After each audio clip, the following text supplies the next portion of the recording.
On this adventure, we'll be seeing about 30 customers at this point in time. Story of the trip is that we've gotten lots of calls from customers who need help.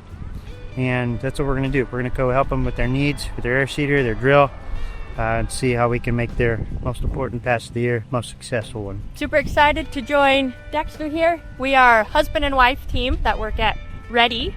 You've probably talked to me if you've ever had a rebuild done by Ready. I'm our service coordinator. I'm going to be his companion for the week and see what's up out west.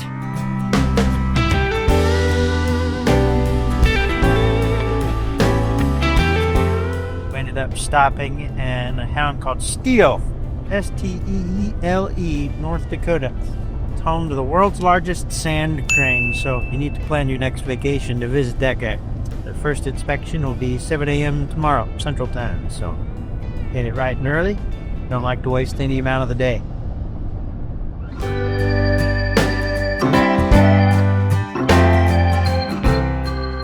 Theodore Roosevelt National Park is the only national park to be named after a single person. That is true. Is it the first national park? No. No. It might have been the first national park in a series of national parks started by him. I don't know that. Is Medora his wife? I don't know. Very well could have been his mom or something. We'll need a fact check on the side. Well, it's morning 2 of our adventure out west. We're waking up in Fairview, Montana, heading north to do 3 or 4 inspections around Williston and then heading west. Yep, about 5:30 local time, nice and bright, so good way to kick off the day. Day 2, inspection number 1, just arrived about an hour from where we left this morning. We are looking at a 550 bushel 1910 cart, and then we've got a 60 footer 1890 drill right here. There's another piece of equipment back there, cart with a hoe drill, which we will take a look at in a minute. All right, first thing we do when we get to a drill is use our inspection tool and check out the size of the discs. So you're gonna put the bottom part of this around the back hub like this and take a look and see what size it is. You can kind of see the etched numbers here. So we're just about 17 1/4 here. Typically when we reach 17 inches, we'll suggest replacing. So kind of teetering on the edge there. As you can see, that's where that's gonna sit. One of the next things you are gonna do with the inspection tool is seed tab length. So you can slide this in and you can see the edge of the seed tab poking through that gap. You can tell it's still pretty short and worn. So that's something you might want to consider replacing. So behind me here, we have the customer's cart. This is a 3-tank, 550 bushel, and this is where you find your bushel capacity. It's a 1910 hydraulic drive. So when we are looking at the cart, there's a few things we take a look at. One of the main things is corrosion on your tubes, your lower meter housing, and then we will get up in the tank to take a look at how your upper and ladder is doing. These tubes are looking pretty good. A common rust location would be the bottom here where they clamp together. I'm not seeing any. It's looking overall pretty good up here too. Not much paint missing on these. Let's take a look over here. Still looking good. The lower kit here still has the old plastic manifold style. If that's something that gets to be a hassle to work with, replacing it's pretty expensive compared to going straight to stainless. So we commonly recommend you go with a one-piece lower. A lot easier to work with and not much repair needed if something goes bad. As you can see, these are pretty intricate in how they go together. And we'll go up to the meter housing. Again, nothing is screaming at me that it's all rusted out. You can see a little bit here. Now those don't move, so that tells me something's gummed up inside. So keep that in mind. Let's check these ones. These are our half-wit disconnects. Oh, yep, they're pretty stuck.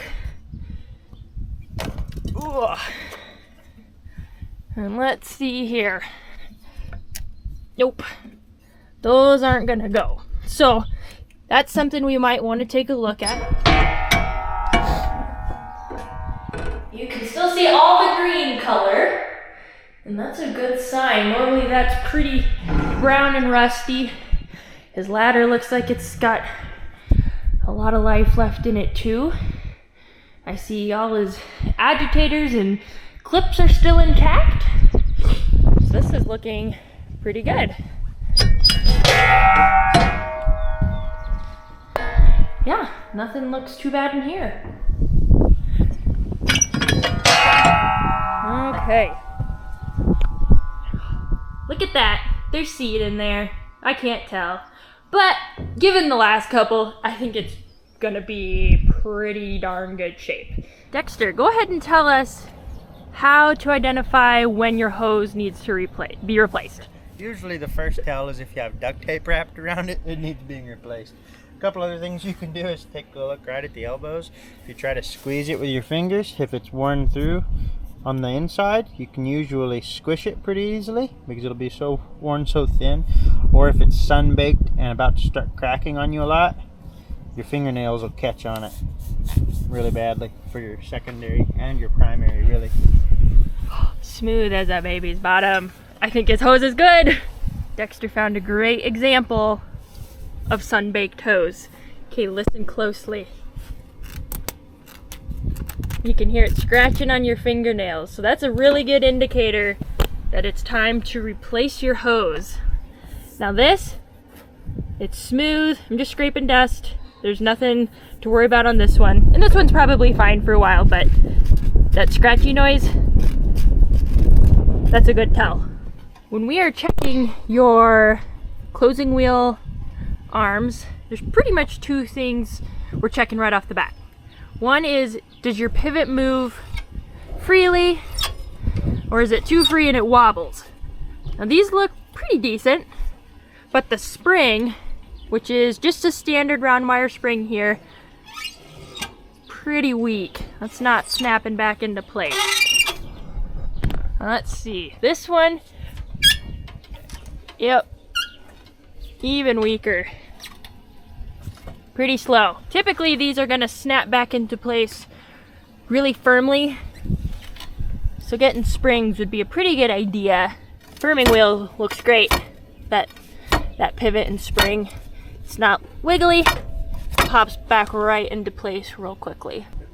You can see the wild Dexter in his natural habitat, climbing up the thick jungle of the drill.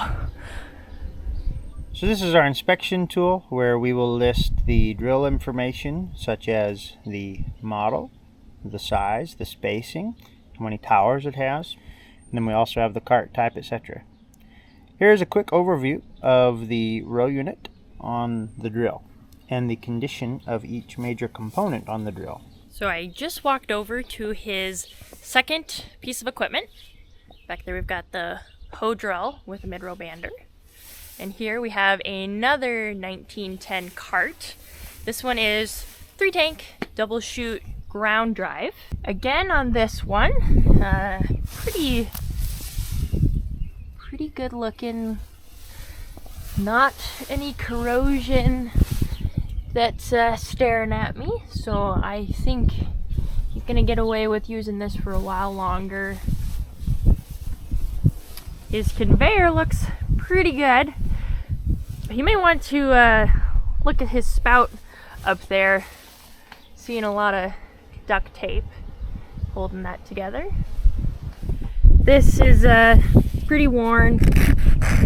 There's that scratchy sound again. This is nice, some of it's not, so replacing some hose might be in store here. Now here is the hoe ranks. Then we get over here to the mid-row bander for fertilizer. One thing both Laurel and I love about North Dakota are the vast canola fields you'll see here. You'll see vast sunflower fields too, but there's just something about canola. It's unique. You don't really see it in such quantities anywhere south of here. The yellow golden canola, it's just beautiful. Something neat about our state.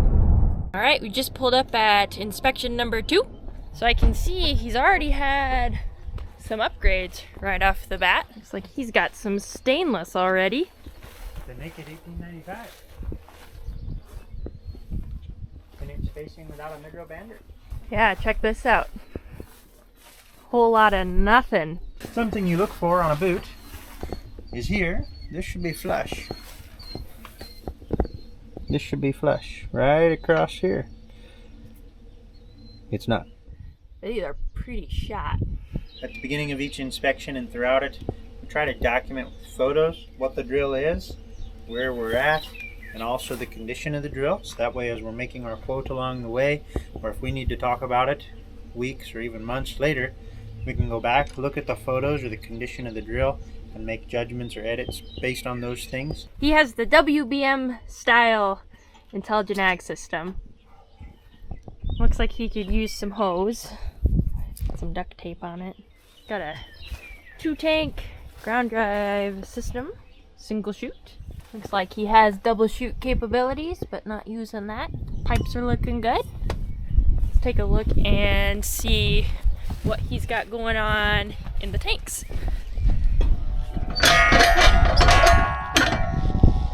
Oh, well, can't tell anything other than it's full of seed. It's stainless upper kit. His ladder looks pretty good. Yeah, things are looking pretty decent on his cart.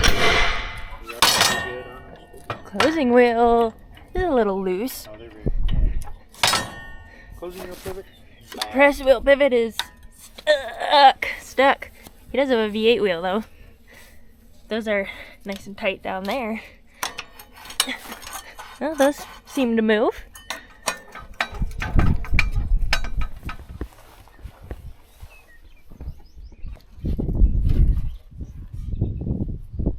Ah, he already has stainless wear cap upgrade. These look great. Alright, got the drone out. Let's take you on a farm tour.